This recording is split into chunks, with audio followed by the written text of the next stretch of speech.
So hello everyone, welcome back to the channel Sumod science. और आज हम क्लास एनसीईआरटी, एक मिनट रुकिएगा। सो एनसीईआरटी क्लास 9 साइंस का हम chapter 1 matter in our surroundings की एक्सरसाइजेस करेंगे। जो पार्ट 1 और पार्ट 2 नाम से मैंने चैप्टर को एक्सप्लेन पूरी तरीके से कर लिया है। अगर आपने चैप्टर को नहीं समझा है तो पहले जाके वो वीडियोज़ को एक्सेस कर लीजिए आप, ताकि आपको और अच्छी तरीके से चीज़ें समझ में आए। और अगर आपको पसंद आए तो आपको पता है आपको क्या करना है। आपको चैनल को सब्सक्राइब करके जाना है यहाँ से, ठीक है। तो बिना किसी देरी के सबसे पहले हम लोग एक्सरसाइज शुरू करते हैं। अगर आपका एग्ज़ाम है या जिसके लिए भी आप आए हैं तो बिल्कुल सही जगह आप यहाँ आए हैं, आपको यहीं पर इसका आंसर मिलेगा, ठीक है।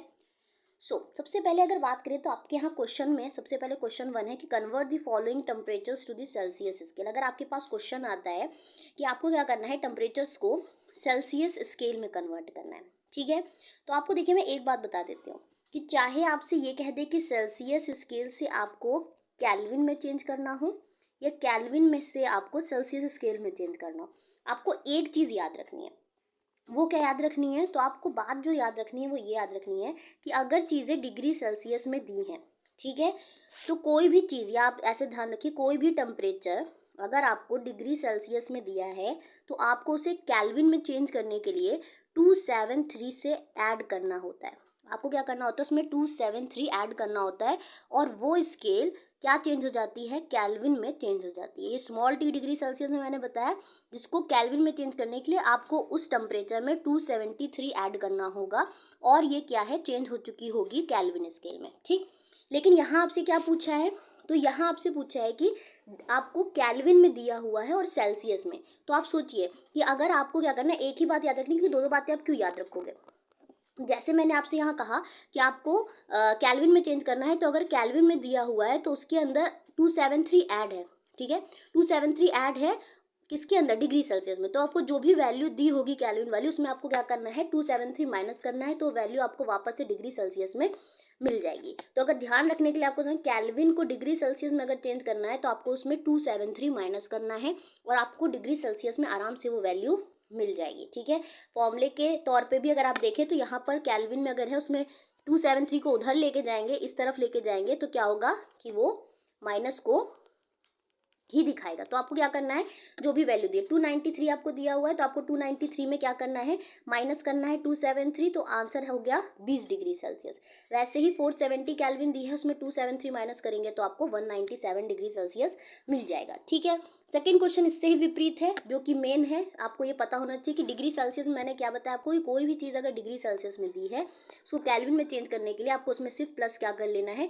273 प्लस कर लेना है और वो कैल्विन में चेंज हो जाएगा। तो यहाँ यही करना है आपको, डिग्री सेल्सियस को में प्लस करना है 273। तो पहले वाले में 25 में 273 ऐड किया तो 298 कैल्विन में चेंज हो गया। वैसे 373 में 273 ऐड किया तो 646 कैल्विन हो गया है। तो दो क्वेश्चन तो आपके यूँ चुटकी बजाते ही हो जाएंगे, ठीक है। आपके एग्जाम में आया तो आप बढ़िया से कर लेंगे। नेक्स्ट क्वेश्चन 3 जो है वो कह रहा है कि give reason for the following observation. आपको क्या करना है कि इसमें से आपको तर्क आपके क्वेश्चन में पूछे जाएंगे कि आपको देने हैं तर्क।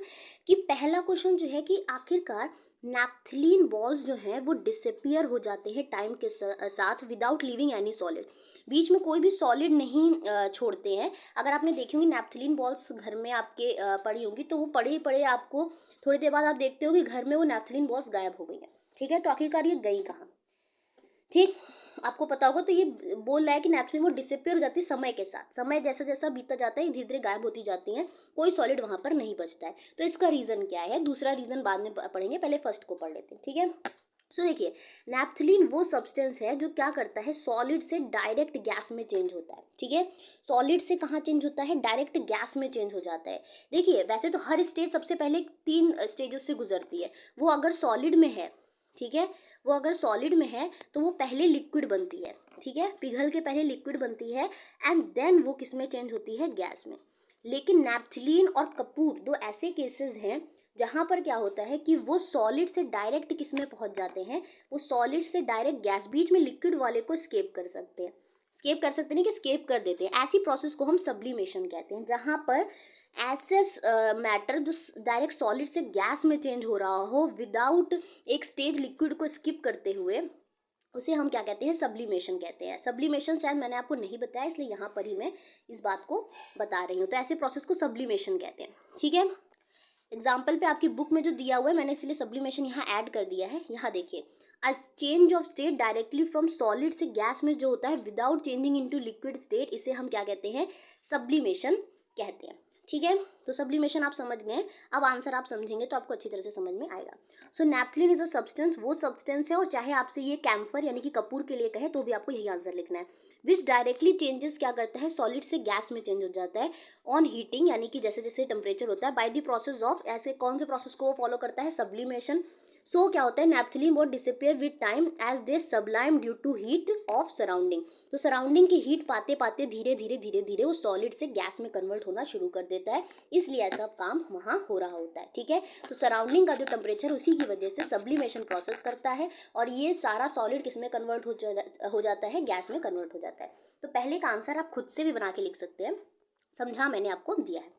सेकेंड रीजन आपसे पूछ रहे हैं कि we can get the smell of perfume sitting several metres away. तो कोई एक इंसान अगर आपके कमरे में परफ्यूम लगा रहा है, बहुत कोने पे है, और आपका रूम बड़ा है, आप ये मानिए, तो आप तक तुरंत ही परफ्यूम की स्मेल जो है वो पहुंच जाती है। ऐसा क्यों होता है?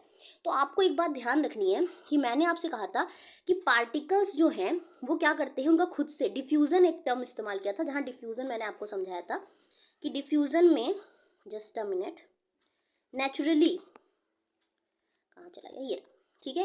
तो मैंने आपसे कहा था कि अगर आप एक लिक्विड, एक मैटर के अंदर दूसरा लिक्विड आप डालते हो, और आप थोड़ी देर के लिए समय, आप खुद नहीं हिलाओ इसको, स्टर मत करो, आप क्या करो, इसको छोड़ दो थोड़ी देर के लिए, तो क्या होगा कि धीरे धीरे अपने आप ये इस फॉर्म में आपको 1 घंटे बाद ऐसा, और ये इसका मतलब कि लिक्विड के पार्टिकल्स क्या है, वो धीरे धीरे चल रहे हैं, क्या कर रहे हैं, चल रहे हैं, और वो चलते चलते चलते पूरे उसमें यूनिफॉर्मली क्या कर जाते हैं, भले ही ये 2 घंटे बाद ऐसा आपको दिखे, पर ये चलता हुआ आपको डिफ्यूज़ कर जाएगा। तो पार्टिकल्स का अपने आप चलना, ठीक है, बिना हमारे कुछ एक्सटर्नल किए अपने आप चलना। आप स्टर करो तो आप अपने आप एक्सटर्नली इस पर कुछ वर्क कर रहे हो, आपको एक्सटर्नली कुछ नहीं करना। पार्टिकल का अपने आप चलने को क्या कहते हैं, डिफ्यूजन कहते हैं। तो सॉलिड में तो बहुत कम होता है, लिक्विड में आप देख रहे हो थोड़ा समय लग रहा है, बट हो रहा है। लेकिन गैसेस में ये डिफ्यूजन, यानी कि एक जगह से दूसरी जगह ये फटाक से पहुंचते हैं, उनका डिफ्यूजन रेट बहुत ज़्यादा हाई होता है, ठीक है, कंपैरिजन टू लिक्विड। और डिफ्यूजन की मैंने आपको आपको डेफिनेशन भी बताई थी कि इंटरमिक्सिंग पार्टिकल, यानी पार्टिकल का इंटरमिक्स होना किसी में भी दो डिफरेंट टाइप्स के मैटर को अपने आप होने को डिफ्यूजन कहते हैं, ठीक है। तो अगर हम बात करें, जो हमारा क्वेश्चन था उस तक पहुंचते हैं। ये रहा कि ये कह रहा है कि we can get smell of perfume. Perfume की इतनी दूर तक की क्यों आती? क्योंकि परफ्यूम के अंदर जो भरा हुआ है वो है गैस, गैस स्टेट होती है वो उसकी, ठीक है। तो स्मेल यानी कि aroma of the perfume reaches several metres away due to the fast diffusion of the gaseous perfume.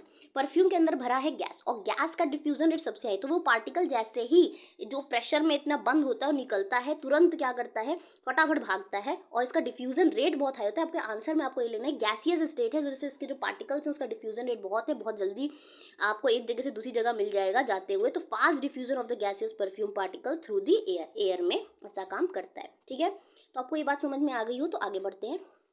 Next question 4 है कि आपको अरेंज करना है फॉलोइंग सब्सटेंस को in increasing order of force of attraction between the particles, ठीक है। तो सबसे पहले फोर्स ऑफ अट्रैक्शन में, अगर मैंने आपको क्वेश्चन में याद हो तो मैंने आपको ये बताया था कि फोर्स ऑफ अट्रैक्शन का मतलब क्या होता है कि पार्टिकल एक दूसरे को कितना अट्रैक्ट कर रहे हैं, एक दूसरे से कितना बंधे हुए हैं, उसे उसको कहते हैं, आपस में जो पार्टिकल्स लगा रहे हैं उसे उनका फोर्स ऑफ अट्रैक्शन कहते हैं। तो सॉलिड में आपको पता है कि सबसे ज़्यादा फोर्स ऑफ अट्रैक्शन होता है। क्यों? क्योंकि देख सकते हैं आप कि ये सब एक इतने पास पास बंद हैं कि एक दूसरे को खींच रहे होंगे तभी तो ऐसा है, तो इनका फोर्स ऑफ अट्रैक्शन सबसे ज़्यादा हाई होता है। लिक्विड में उससे कम होता है, और सबसे कम होता है गैसेस में, ठीक है। तो फोर्स ऑफ अट्रैक्शन आपको सॉलिड, लिक्विड और गैस में तो पता चल गया, सॉलिड में सबसे ज़्यादा, लिक्विड में उससे कम, और गैसेस में सबसे कम। सो इससे यहाँ समझिए कि सोल्यूशन में आपको क्या करना है कि आपसे कह रहा है कि वाटर, शुगर और ऑक्सीजन। देखिए वाटर क्या है, वाटर अगर बोलना है तो लिक्विड ही मानोगे आप, ठीक है। वाटर का मतलब क्या है, लिक्विड। आइस होता तो वो सॉलिड में जाता, और अगर वाटर वेपर बोलता तो आप गैस में, लेकिन वाटर का मतलब सीधे सीधे लिक्विड से लगाओगे, ठीक।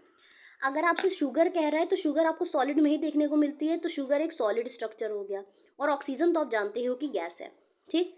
नाम ना लेकर उसने सॉलिड लिक्विड आपसे ना पूछ के उसने थोड़ा सा आपसे थोड़ा ट्रिक किया आपको, और पूछा वाटर, शुगर और ऑक्सीजन में फोर्स ऑफ अट्रैक्शन किसका ज़्यादा है। तो आपको ये पता है कि सॉलिड, लिक्विड और गैसेस में कौन से हैं, तो सबसे ज़्यादा आपको पता है सॉलिड का होता है, ठीक है। सबसे ज़्यादा किसका होता है, सॉलिड का। तो आपने लिखा शुगर में सॉलिड है तो शुगर का सबसे ज़्यादा हुआ, ठीक, तो इसका सबसे ज़्यादा है।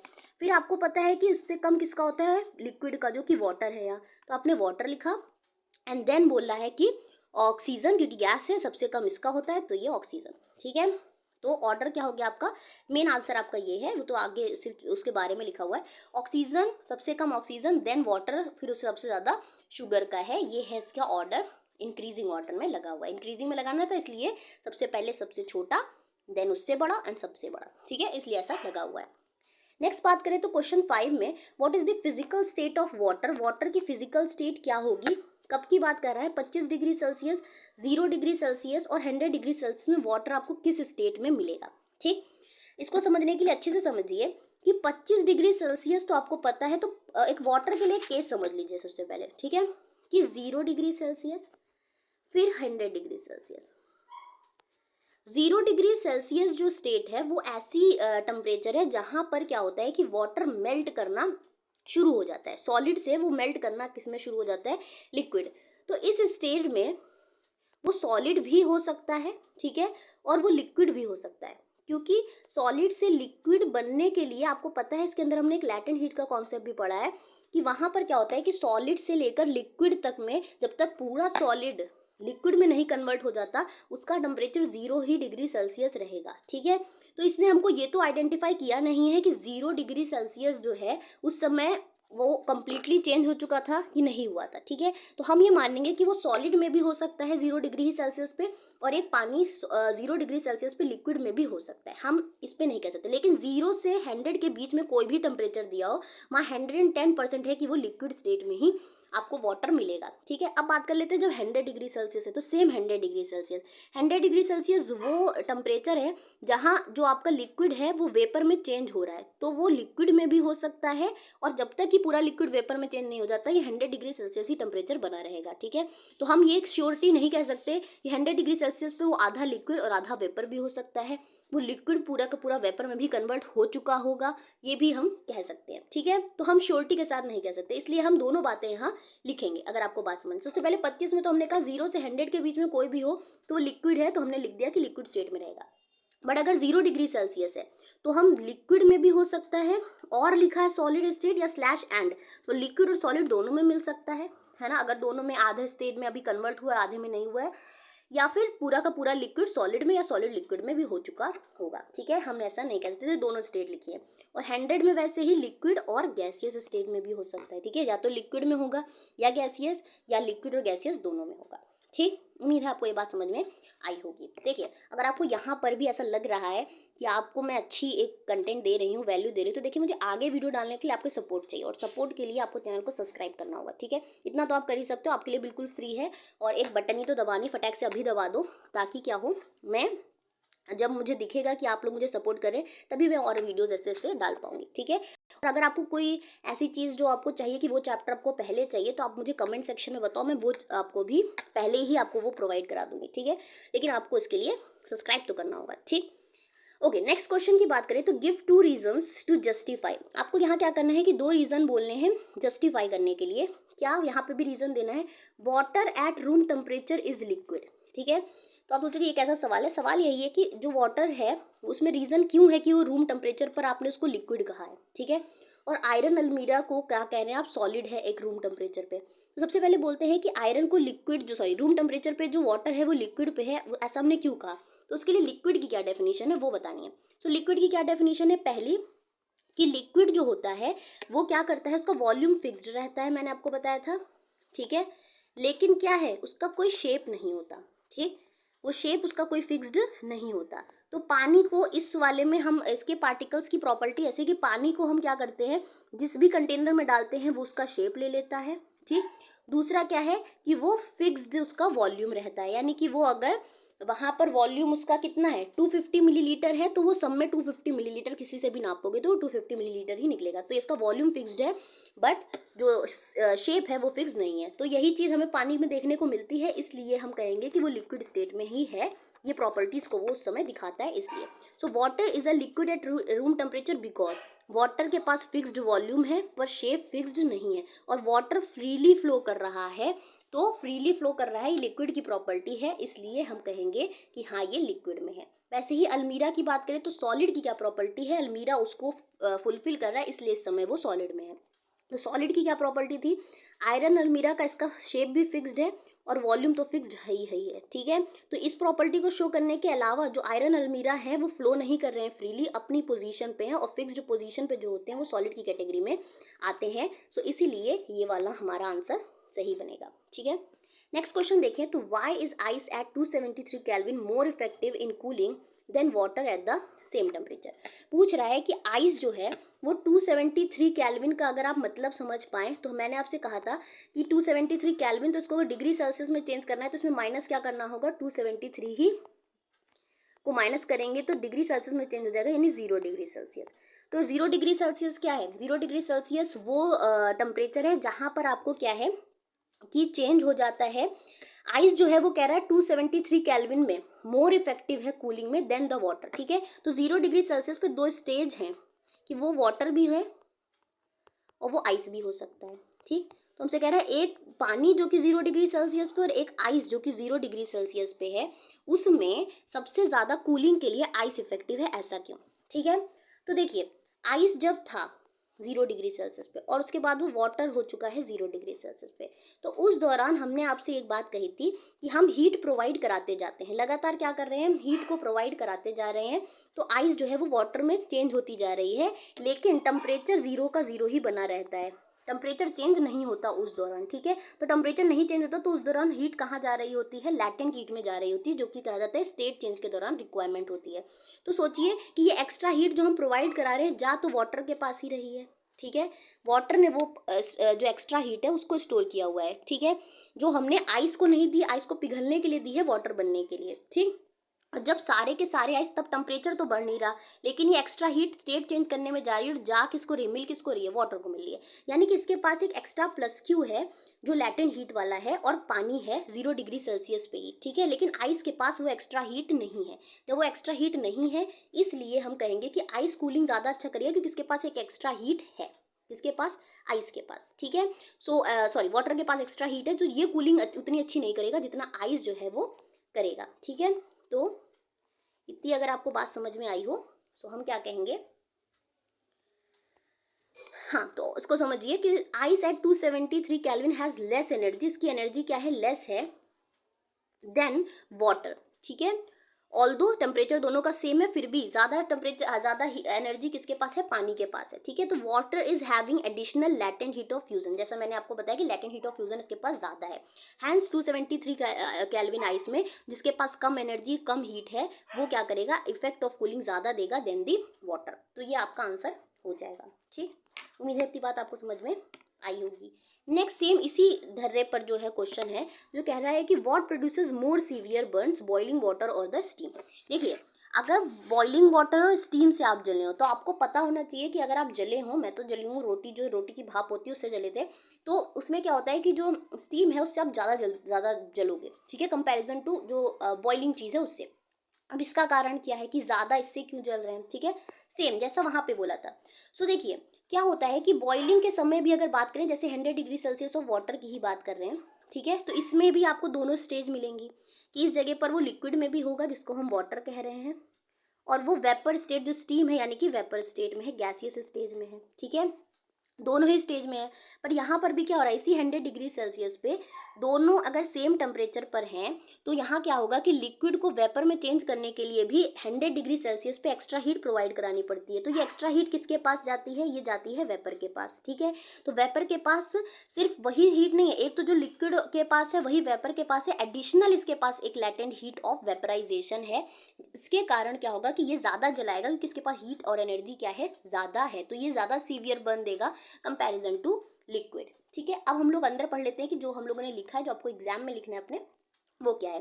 तो steam causes more severe burns than the boiling water, the reason is that it releases the extra amount of heat, जो हमारी लैटेंट हीट इसके साथ है क्योंकि, ठीक है, तो स्टीम के पास क्या है, एक्स्ट्रा अमाउंट ऑफ हीट है which it has already during vaporisation, तो वेपराइजेशन के प्रोसेस में हो रही थी इसकी वजह से, ठीक है। इतनी बात अगर आपको समझ में आएगी है, नेक्स्ट हम लोग करते हैं जो लास्ट क्वेश्चन है हमारा उसको, ठीक। सो आपको क्या बताना है, ABCDEF जो इसमें दिए हुए हैं, कुछ नाम दिए हुए हैं, आपको बताना है इसमें कौन कौन से वो नाम है, क्या क्या प्रोसेस हो रही है। इसके लिए अगर आप एक चीज़ समझ जाओ अच्छी तरीके से, जो आपकी NCERT में चार्ट दिया है, अगर आपने ये समझ लिया है तो आपने सब कुछ समझ लिया, ठीक है। तो इसके लिए देखिए सब्लिमेशन तो मैंने आपको बताया कि सॉलिड से गैस में चेंज करने को, अगर लिक्विड स्टेट के बीच में लिक्विड स्टेट ना आए तो उसे सब्लिमेशन कहते हैं।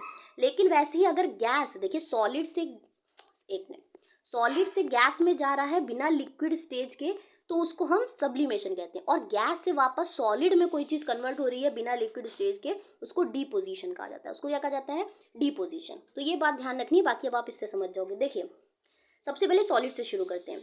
तो सॉलिड को लिक्विड में जाने के लिए जो चीज़ें चाहिए, उसे लैटेंट हीट ऑफ फ्यूजन या स्टेट चेंज करने के दौरान इस प्रोसेस को हम फ्यूजन कहते हैं, ठीक है, सॉलिड से लिक्विड जाने में।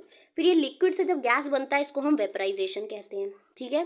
अब गैस जो है अगर वापस सॉलिड में बिना लिक्विड स्टेट को चेंज किए जाती है तो उसे मैंने अभी बताया कि डिपोजिशन कहते हैं, गैस को सॉलिड में चेंज करने के लिए। और सॉलिड अगर गैस में चेंज हो रहा है तो इसे क्या कहा जाता है, सब्लिमेशन कहा जाता है। वैसे ही लिक्विड से अगर आप सॉलिड में आ रहे हो तो उसको सॉलिडिफिकेशन कहते हैं। और लिक्विड से गैस में तो वेपराइजेशन है, पर गैस से अगर लिक्विड में कन्वर्ट हो रहा है तो उसे कंडेंसेशन कहते हैं। अगर आपने इतना पॉइंट याद कर लिया है तो ये आंसर आप चुटकियों में कर दोगे, ठीक है। अब आ जाओ।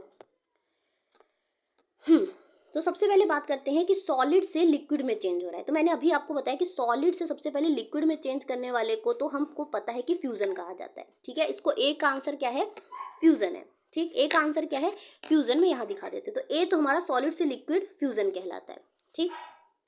देन बात की जाए लिक्विड से गैस में चेंज करने को वेपराइजेशन कहते हैं। तो यहाँ पर ये हमारा वेपराइजेशन मैंने लिखा हुआ है, लिक्विड से गैस में जो चेंज हो रहा है, ठीक। देन बात करें, लेकिन यही गैस से आप लिक्विड में आओगे तो इसे क्या कहा जाता है, कंडेंसेशन। और लिक्विड से सॉलिड में जब आप आते हो तो इसको क्या कहा जाता है, लिक्विड से सॉलिड में आने को क्या कहा जाता है, सॉलिडिफिकेशन, ठीक है। सो ये रहा आपका। सो यहाँ से यहाँ आने में कंडेंसेशन और यहाँ से सॉलिडिफिकेशन। अब और भी कुछ एरोज दिए हैं उनको देख लेते हैं कि ई और एफ दिया हुआ है। तो ये क्या कह रहा है कि गैस से इस तरफ देखिए साइन है, ठीक है।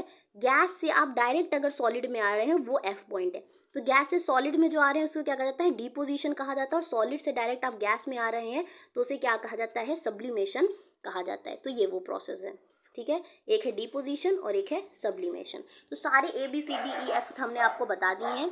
और आपका इसी के साथ चैप्टर जो है वो ख़त्म होता है और एक्सरसाइजेस भी ख़त्म होती हैं। अगर आपको इसमें कोई भी डाउट हो आप पूछ सकते हो। और बाकी अगर वीडियो अच्छी लगी हो और आपके काम आई हो तो प्लीज़ चैनल को सब्सक्राइब करके जाएंगे ताकि मैं ऐसी वीडियोज़ और 9th क्लास में डाल सकूँ। So thank you so much for watching it.